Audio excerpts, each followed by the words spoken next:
पुढची बातमी पाहणार आहोत। मुंबई उच्च न्यायालयाचं खंडपीठ कोल्हापूरमध्येही बसणार आहे। आता 18 ऑगस्ट 2025 पासून मुंबई उच्च न्यायालयाचं खंडपीठ कोल्हापूरमध्ये कामकाज सुरू करणार आहे। महाराष्ट्र शासनाच्या अधिकृत राजपत्रात अधिसूचना जारी करण्यात आली आहे।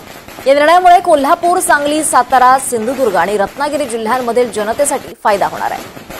कोल्हापूरकरांच्या लढ्याला हे मोठं यश मिळालं आहे। दरम्यान यावर देवेंद्र फडणवीसांनी ट्विट करत काय प्रतिक्रिया दिली आपण पाहूयात। मला सांगताना अतिशय आनंद होतोय की मुंबई उच्च न्यायालयाचं 3 खंडपीठ होतेच, त्याला आता सर्किट बेंचची जोड मिळाली आहे। न्यायदानाचं कार्य अधिक गतिमान होण्यास मदत होईल।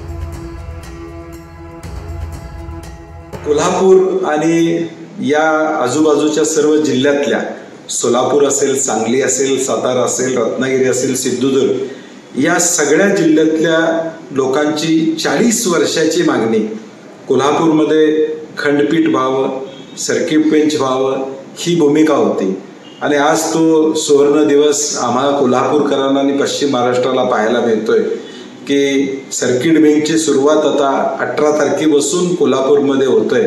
मला मनापासून देशाचे सरन्यायाधीश आदरणीय गवई साहेब असतील आणि या प्रक्रियेमध्ये असणाऱ्या सर्व या निर्णयापर्यंत आणण्यासाठी ज्यांनी सहकार्य केलं त्या सर्वांचं मनापासून मला धन्यवाद द्यायचे। कोल्हापूरमध्ये हा निर्णय झाला पाहिजे ही भूमिका कायमपणे ठेवली आणि या संघर्षाला आज यश आलं।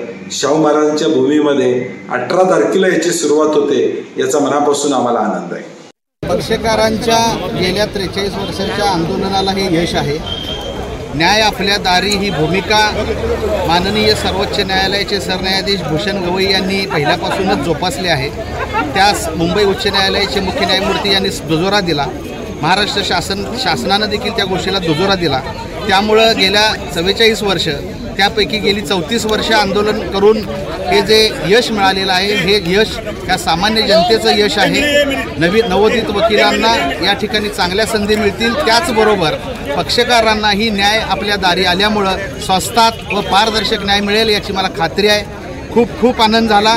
गेले 44 वर्ष अनेक लोक आमच्यातले गेले, निघून गेले, पण आम्ही हा लढा अंतिमपणे लढवला आणि या लढ्याला यश आलं, त्याबद्दल धन्यवाद।